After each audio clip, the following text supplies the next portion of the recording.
Hello friends, welcome to our YouTube channel जिसका नाम है परीक्षिता एकेडमी। और आज हम बात करने वाले हैं पर्यावरण एवं पारिस्थितिकी के अंतर्गत इकोलॉजी एंड इकोसिस्टम अर्थात पारिस्थितिकी एवं पारिस्थितिकी तंत्र के बारे में बात करने वाले हैं। ये पर्यावरण एवं पारिस्थितिकी सीरीज़ में हमारा सेकंड लेक्चर है। इसके पहले हमने पर्यावरण एक परिचय पहला लेक्चर हमारा जो है अपलोड किया था, जिसमें हमने पर्यावरण से संबंधित सामान्य बातें की थी। और आज हम बात करेंगे इकोलॉजी और इकोसिस्टम की।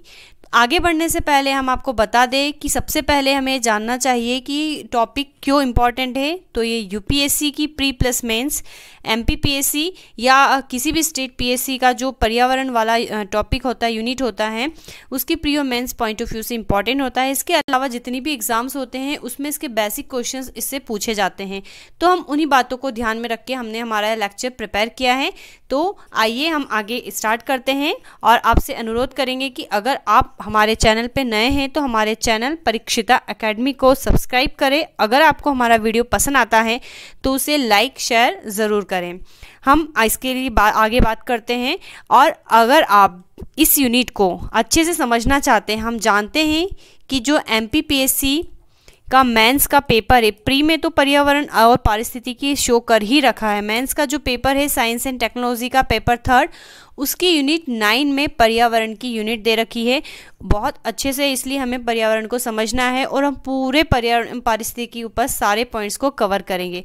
तो आइए हम स्टार्ट करते हैं इकोलॉजी। अब हमारे लेक्चर की शुरुआत करते हैं और बात करते हैं पारिस्थितिकी या कहे इकोलॉजी के बारे में। तो इकोलॉजी को समझने से पहले सबसे पहले आपके मन में पर्यावरण की ही बातें क्लियर होना चाहिए कि पर्यावरण एक्चुअल में क्या होता है, यानी कि जो इन्वायरमेंट होता है वो क्या होता है। हमने इसके बारे में बात करी थी कि पर्यावरण भी जो होता है जो भौतिक और जैविक कारणों से बना होता है। ठीक है, भौतिक और जैविक कारकों से मिलकर बना होता है। और इनके इसी को हम क्या कहते हैं, पर्यावरण कहते हैं। हमारे आसपास जितनी भी सारे जैविक और भौतिक चीज़ें हैं, इनका आपस में जो इनकी अंतरक्रिया वही पर्यावरण है। बिल्कुल उसी से मिलता जुलता इकोलॉजी होता है।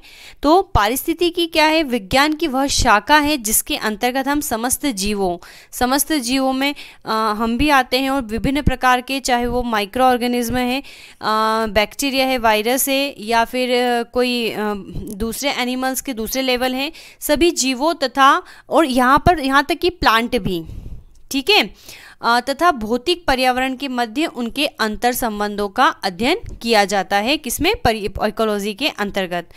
और यदि हम बात करें इकोलॉजी की तो इसकी शुरुआत हुई थी ऑइकोलॉजी से। सबसे पहले ऑइकोलॉजी शब्द का जो प्रयोग है अर्नेस्ट हैकल द्वारा 1869 में किया था।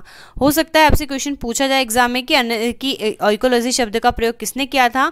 और ये जो होता है ग्रीक भाषा के 2 शब्दों से मिलकर बना हुआ है, ऑइकोस और लॉगस। तो लॉगस का मतलब तो स्टडी है, हर किसी में निकलता है। और आप देखते हैं बायोलॉजी, बहुत सारे सब्जेक्ट में लॉजी लगा रहता है, तो इसका मीनिंग होता है स्टडी, अध्ययन। और ऑइकस का अर्थ होता है रहने का स्थान, अर्थात रहने के स्थान का जहाँ अध्ययन किया जाता है उसको हम बोलते हैं पारिस्थितिकी यानी कि इकोलॉजी।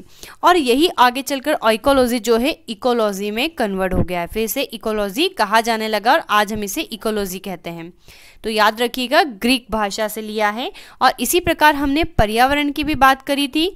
पर्यावरण में हमने जो इन्वायरमेंट के बारे में बात करी थी, इन्वायरमेंट इन्वोनर शब्द से है और वो फ्रेंच शब्द है और ये ग्रीक शब्द है। अब तो ये इसके बारे में बात होगी। लेकिन आज के रिस्पेक्ट में जो मानव समाज है उसने काफ़ी हद तक पर्यावरण को प्रभावित किया है।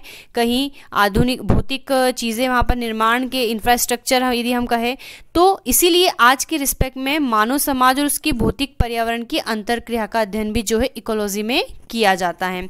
तो आई थिंक आपको इकोलॉजी क्लियर हो गया होगा। अब हम बात करते हैं इकोसिस्टम के बारे में। एग्जाम में यहाँ से काफ़ी क्वेश्चंस आते हैं और इसका जनरल नॉलेज या हम कहें कि इसकी स्पष्ट समझ हमें होनी चाहिए कि इकोसिस्टम क्या होता है। तो जिसको हम बोलते हैं हिंदी में पारिस्थितिकी तंत्र। आइए सबसे पहले जानते हैं कि जो पारिस्थितिकी तंत्र है, इस शब्द का सर्वप्रथम जो प्रयोग है एजी टांसले द्वारा किया गया था। इकोलॉजी जो है हमने देखा था अर्नेस्ट हैकल ने यूज़ किया था, और इकोसिस्टम जो है वो एजी टांसले द्वारा 1935 में दिया गया था। क्या होता है इकोसिस्टम? जीवमंडल के सभी संघटनों, ये संगठन नहीं है, संघटक है, ओके, कंपोनेंट्स दैट मीन, जीवमंडल के सभी संघटकों के समूह जो पारस्परिक क्रिया में सम्मिलित होते हैं इकोसिस्टम कहलाते हैं। तो ऐसे जो हमारा बायोस्फीयर है, तो बायोस्फीयर यानी कि जैवमंडल के से कौन से तत्व हैं, तो हम यदि हमारे भौतिक कारक देखें तो एयर, वाटर, स्थल मतलब सॉइल, अर्थ, और वाटर वेपर, टेम्परेचर, तो ऐसे कई सारे फैक्टर्स होते हैं। और जो बायोटिक होते हैं उसमें प्लांट होते हैं और एनिमल होते हैं। तो इन सभी के बीच में जो पारस्परिक क्रिया होती है उसको क्या कहा जाता है, इकोसिस्टम कहा जाता है। और ये किसी क्षेत्र में हो सकता है या बड़े लेवल पर हो सकता है, छोटे लेवल पर भी हो सकता है और बड़े लेवल पर भी हो सकता है। पारिस्थितिक जो इकोसिस्टम है उसमें जैविक और अजैविक घटकों के बीच होने वाली जटिल क्रियाएं सम्मिलित की जाती हैं।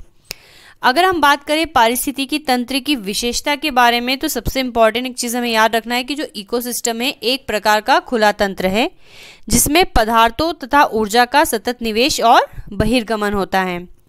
पारिस्थितिकी तंत्र प्राकृतिक संसाधन तंत्र होता है, अर्थात ये प्रकृति के द्वारा स्वतः निर्मित है। पारिस्थितिकी तंत्र की उत्पादकता, हालांकि अब मनुष्य इसमें कई बदलाव कर रहा है। पारिस्थितिकी तंत्र की उत्पादकता इसमें ऊर्जा की सुलभता पर निर्भर करती है। ये वाला पॉइंट आगे हमें बहुत अच्छे से और क्लियर होगा कि एनर्जी से किस प्रकार से कनेक्टेड है। और इकोसिस्टम में विभिन्न जो प्रकार है ऊर्जा द्वारा संचालित होते हैं। तो ये इसकी कुछ विशेषता थी जिसमें हमें पहला याद रखना है, पारिस्थितिकी तंत्र एक खुला तंत्र है। हो सकता है कि इस प्रकार का क्वेश्चन पूछा जाए कि इकोसिस्टम किस प्रकार का तंत्र है, खुला तंत्र है, बंद तंत्र है या आइसोलेटेड है या कुछ और ऑप्शन। तो हम इसको इस प्रकार से डायग्राम के थ्रू समझने की कोशिश करते हैं कि क्या होता है। इस वाले डायग्राम को समझने से पहले हम थोड़े इसके कंपोनेंट के बारे में बात कर लेते हैं। तो पारिस्थितिकी तंत्र के सबसे पहले हम देखते हैं घटक, कंपोनेंट, अर्थात इसका अर्थ क्या हुआ कि पारिस्थितिकी जो तंत्र है, इकोसिस्टम है, वो किन घटकों से, किन कंपाउंड से, किन पदार्थों से मिलकर बना हुआ है, वो उसके घटक कहलाते हैं। तो बेसिकली जो पारिस्थितिकी तंत्र है वो दो घटकों के मिलने से बना हुआ है। पहला है अजैविक घटक जिसको हम बोलते हैं अबायोटिक फैक्टर, और इसको सीमाकारी कारक भी बोलते हैं। और सेकंड होता है जैविक घटक या हम जिसको कहें बायोटिक फैक्टर। अगर आपने हमारा फर्स्ट लेक्चर देखा होगा तो आपको वहां से इसका बेस स्ट्रॉन्ग होगा, ठीक है। ये हमने उधर भी थोड़ा सा अलग फॉर्म में देखा था। अब जो अजैविक घटक होते हैं बेसिकली वो तीन प्रकार से इसको फर्दर डिवाइड किया है। पहला है भौतिक कारक और दूसरा है ये रासायनिक कारक है, लेकिन रासायनिक को भी यहाँ पर दो में डिवाइड कर दिया है, अकार्बनिक और कार्बनिक। तो जो भौतिक कारक है, तो वो भौतिक कारक क्या होते हैं, ऐसे कारक जिनको हम महसूस कर सकते हैं या फिर हम उसको छू सकते हैं, वो सभी जो होते हैं फिजिकल होते हैं, ठीक है। यानी कि इनका जो है स्पष्ट कंपोजिशन से हमें मतलब नहीं होता है। जैसे टेम्परेचर को हम महसूस कर सकते हैं, हमने कभी नहीं सुना, कभी नहीं पढ़ा कि टेम्परेचर का फॉर्मूला ये होता है, इसमें इतने कार्बन होते, इतने ऑक्सीजन होते, तो ये इसके फिजिकल फैक्टर हैं। आर्द्रता, हालांकि आर्द्रता जो होती है हम वाटर वेपर से मान सकते हैं, लेकिन दूसरे गैसों की भी जो होते हैं आर्द्रता हो सकती है, तो इसको भी हम फील कर सकते हैं, तो ये भी एक फिजिकल फैक्टर है। प्रकाश, लाइट और वायुमंडलीय दाब, तो ये स्पेशल जो है इसमें हमने फिजिकल फैक्टर है ये इसके, तो ये फिजिकल फैक्टर के अंतर्गत आते हैं। और स्थलाकृति, जो विभिन्न स्थलाकृति हैं जैसे कि पर्वत, पहाड़, अगर हम कहें कि सॉइल, रॉक्स, चट्टानें, तो वो भी जो होता है इसका ही एक पार्ट होता है। तो ये कुछ फिजिकल फैक्टर होते हैं, हमें याद रखना है। और प्रकाश तो बहुत ज़रूरी है क्योंकि सूर्य के प्रकाश से ही सारी जो क्रिया होती है वो संचालित होती है। तो भौतिक कारक, अगर हम बात करें अकार्बनिक कारक की, तो अकार्बनिक कारक में आता है जल। इनका जो होता है एक स्पष्ट रासायनिक फॉर्मूला होता है और ये काफ़ी हद तक जो है पारिस्थितिकी तंत्र को प्रभावित करते हैं। ऑक्सीजन होता है, कार्बन डाइऑक्साइड होता है, क्योंकि हमें पता है हम ऑक्सीजन लेते हैं, CO2 रिलीज करते हैं, देन प्लांट्स इसका वाइस वर्सा करते हैं। नाइट्रोजन जो होता है अकार्बनिक होता है। जो सॉइल होते हैं, मिट्टी को भी इसमें रख सकते हैं अकार्बनिक में, ठीक है, क्योंकि सिलिकेट वगैरह का बना होता है। रॉक्स को भी यहाँ पर हम उसको कंसिडर कर सकते हैं, वो फिजिकल फैक्टर भी है और उसको पर्टिकुलर हम उसको इसमें भी रख सकते हैं। अब हम बात करते हैं ऑर्गेनिक फैक्टर्स की। तो ऑर्गेनिक फैक्टर्स में प्रोटीन, कार्बोहाइड्रेट और लिपिड्स। जो होता है विभिन्न जो बायोटिक फैक्टर्स होते हैं वो इन्हीं के बने होते हैं। ठीक है, हम आगे इसको देखेंगे। अब इसी प्रकार जो सेकंड है वो है बायोटिक फैक्टर्स। तो बायोटिक फैक्टर्स की बेसिकली 3 कैटेगरी होती है इकोसिस्टम में। हम एक को बोलते हैं उत्पादक, जिसके अंतर्गत हरे पौधे आते हैं, और उत्पादक में वो होते हैं जो अपना भोजन खुद बनाते हैं, जैसे कि प्लांट्स आ रहे हैं। उपभोक्ता, जिसमें कि जंतु आते हैं और जो कि अपने फूड के लिए प्लांट्स पे, अदर जो है एनिमल्स पे डिपेंड करते हैं, अपना भोजन खुद नहीं बनाते, इसलिए हम इनको उपभोक्ता बोलते हैं, कंज्यूमर। और तीसरे होते हैं अपघटक या डिकम्पोजर, और इसमें जनरली जो होते हैं माइक्रो ऑर्गेनिज्म आते हैं किस्म। तो ये पारिस्थितिकी तंत्र के घटक होते हैं। ये जो फ्लो चार्ट है ये आपको याद रखना बहुत ज़रूरी है, क्योंकि जब हम आगे ग्रास इकोसिस्टम, वन पारिस्थितिकी तंत्र, जलीय पारिस्थितिकी तंत्र, टुंडा या विभिन्न प्रकार के जब इकोसिस्टम पढ़ेंगे तो वहाँ पर ये वाला जो हमने चार्ट बनाया है बहुत काम आता है। अगर ये आपको याद है तो वो बिल्कुल याद करने में प्रॉब्लम नहीं होगी। तो हम इसको इसी प्रकार यहाँ से समझ सकते हैं कि जैसे कि सबसे पहले यहाँ पर जो होता है वातावरण में विभिन्न जो है भौतिक कारक व्याप्त हैं, हमें पता है। तो जो सूर्य का प्रकाश है इसको जो है उत्पादक, और उत्पादक में हमें पता है हम किसको रखते हैं, ग्रीन प्लांट्स को रखते हैं, पौधों को रखते हैं। वो सूर्य के प्रकाश की यूज़ करके और वायुमंडल की ऑक्सीजन का उपयोग करके क्या करते हैं, अपना भोजन बनाते हैं। तो ये हम इसको प्रथम पोषण स्तर भी कहते हैं। और CO2 को रिलीज करते हैं CO2 को लेते हैं एटमॉस्फेयर से और ऑक्सीजन को रिलीज करते हैं। ठीक है, ये CO2 को लेते हैं कहाँ से, वायु से, यानी कि एटमॉस्फेयर से CO2 को लेते हैं और फिर ऑक्सीजन को रिलीज कर देते हैं। इसको हम बोलते हैं प्रथम पोषण स्तर। और उत्पादक के ऊपर जो होता है उपभोक्ता डिपेंड करता है, यानी कि जो केवल प्लांट ही खाते हैं, ये द्वितीय पोषण स्तर होता है। और उपभोक्ता की बेसिकली 3 कैटेगरी होती है, प्राथमिक उपभोक्ता, द्वितीय उपभोक्ता, तृतीय उपभोक्ता। हम आगे की स्लाइड्स में इसको और अच्छे से देखेंगे। तो प्राथमिक उपभोक्ता को द्वितीय पोषण स्तर, द्वितीय उपभोक्ता को तृतीय पोषण स्तर और तृतीय को चतुर्थ पोषण स्तर कहते हैं। और इन सभी को जो होता है सबसे ऊपर होता है सर्वाहारी या सर्वोच्च उपभोक्ता, जो इन सभी को ईट करते हैं, सभी को खाते हैं। और इनके मरने के बाद या डेथ होने के बाद इन सभी को जो डिकम्पोज करते हैं वो कौन करते हैं, अपघटक करते हैं, विभिन्न बैक्टीरिया या कहे कवक वगैरह करते हैं। और ये सभी जो होता है सॉइल में फिर रिलीज हो जाते हैं। और सॉइल फिर से क्या करता है, जल उसमें से जो भी रिलीज हो जाते हैं तो कई पोषक तत्व या इसमें जो है सिंपल तत्वों में टूट जाते हैं, फिर मृदा के द्वारा वापस से प्लांट में चले आते हैं। तो इस प्रकार से साइकिल चलता है। अर्थात इस प्रकार से इकोसिस्टम हमारा बना हुआ है कि आपस में इन सभी की, इसमें जो डायग्राम है इसमें हमने भौतिक कारक भी देखे, जैविक भी देखे, सभी एक दूसरे की ऊपर आपस में निर्भर करते हैं और इनके बीच में जो होती है पारस्परिक क्रिया होती है। हम ये नहीं बोल सकते कि केवल ये इसी का ऊपर डिपेंड है, इसी के ऊपर नहीं, सब आपस में एक दूसरे से कनेक्टेड है, अंतर पारस्परिक क्रिया हो, और इसी का हमें अध्ययन करना है जिसको कि हम इकोसिस्टम कहते हैं। अब हम आगे बात करते हैं, एक और पारिस्थितिक वैज्ञानिक थे ऑडम साहब, जिन्होंने ये कहा है कि भाई पारिस्थितिक तंत्र के 2 घटक होते हैं। और पहला घटक होता है स्वपोषी घटक, जिसको हम बोलते हैं ऑटोट्रोपिक, अर्थात जो अपना भोजन खुद बनाते हैं, और इसमें आते हैं बेसिकली प्लांट्स।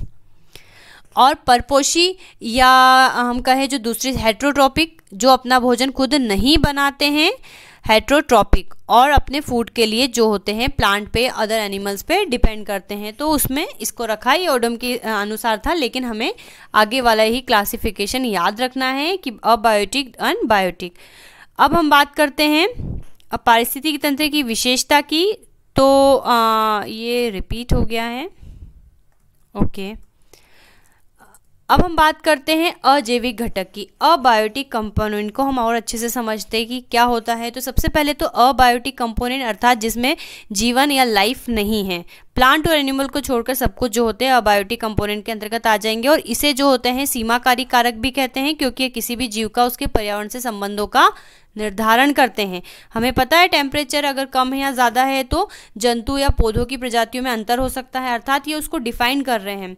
अगर वर्षा की मात्रा कम ज़्यादा है तो उससे भी जंतु या की प्रजातियां, उनकी संख्या जो होती प्रभावित होती है या अलग अलग होती है, इसीलिए हम इसको लिमिटिंग फैक्टर यानी कि सीमाकारी कारक भी बोलते हैं।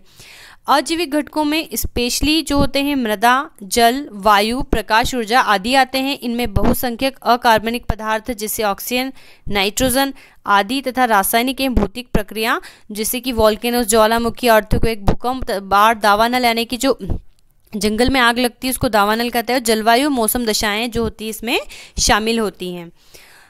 अब हम बात करते हैं बायोटिक कंपोनेंट्स की। तो बायोटिक कंपोनेंट्स जो होते हैं इसमें बेसिकली क्या आते हैं, तो इसमें उत्पादक आते हैं यानी कि ग्रीन प्लांट्स जो अपना भोजन खुद बनाते हैं और इनको कंज्यूम करने वाले उपभोक्ता रहते हैं। और इन दोनों को आप को ही जो होता है सिंपल कंपोनेंट में डिवाइड करने के लिए अपघटक होते हैं।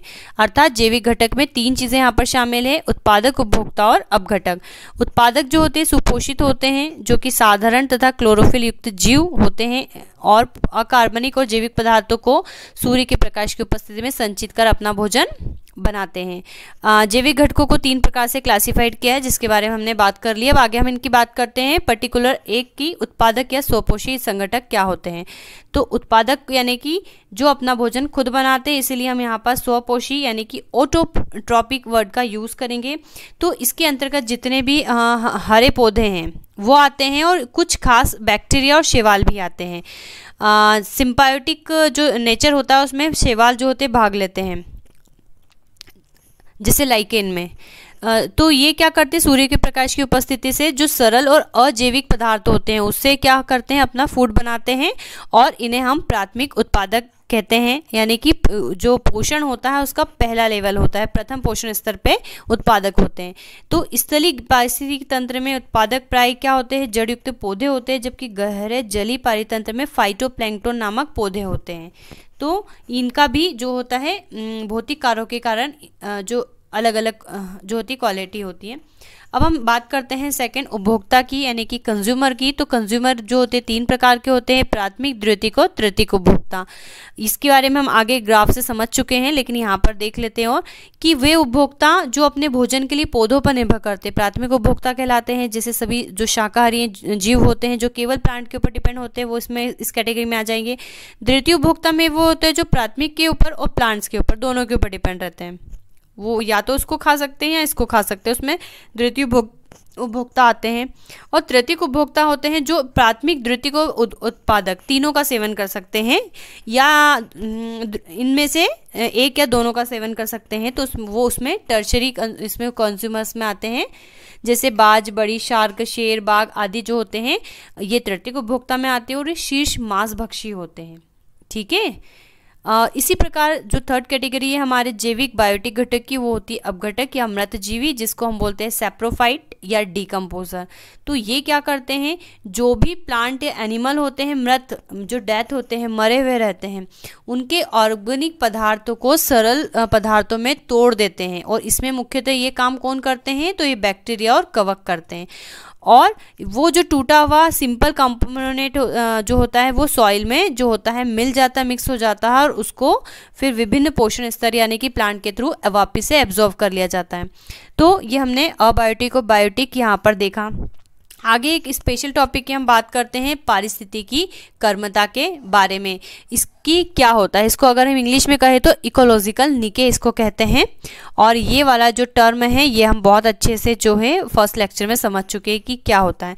हम यहाँ पर बात करते हैं लेकिन पारिस्थितिकी कर्मता की। तो इस संकल्पना को जो है 1917 में जोसेफ ग्रीनेल ने प्रतिपादित किया था। और ये क्या होता है, तो किसी भी खास प्रजाति की उसके पर्यावरण में कार्यात्मक भूमिका तथा स्थिति को प्रदर्शित करता है। इसके अंतर्गत प्रजातियों द्वारा उपयोग किए जाने वाले संसाधनों की प्रकृति, उनके उपयोग के तरीके, समय तथा उस प्रजाति की अन्य प्रजातियों के साथ अंतरक्रिया को भी सम्मिलित किया जाता है। अर्थात निकेत भी क्या होता है कि किसी भी पर्टिकुलर प्रजाति को जीवित रहने के लिए क्या कर्मता को हम यहाँ पर समझा रहे हैं कि किसी भी पर्टिकुलर जो भी प्रजाति उसको जीवित रहने के लिए किस फिजिकल, केमिकल या फिर बायोटिक फैक्टर्स की ज़रूरत लगती है उसको हम निके कहते हैं। तो यहाँ अगर ये चीज़ें हमें पता हो तो हमें इकोलॉजी का स्टडी करने में आसानी रहती है। आगे हम बात करते हैं पारिस्थितिकी तंत्र से संबंधित नियम के बारे में। तो ये बहुत इंपॉर्टेंट टॉपिक है। तो यहाँ से कुछ रूल्स निकल के आते हैं, वो क्या होता है तो हम देखते हैं।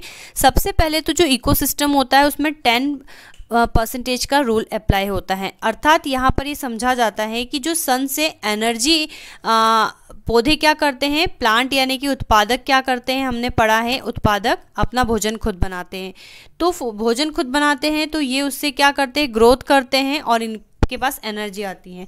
और जब प्लांट का सेवन जो होते हैं प्राइमरी कंज्यूमर जब करते हैं, प्राथमिक उपभोक्ता जब करते हैं, तो इसमें मान लीजिए कि 100% एनर्जी है। तो जब ये प्लांट का सेवन करेंगे तो ये इससे केवल 10% एनर्जी ही लेंगे, ठीक है, इसीलिए इसको बोलते हैं 10% का नियम।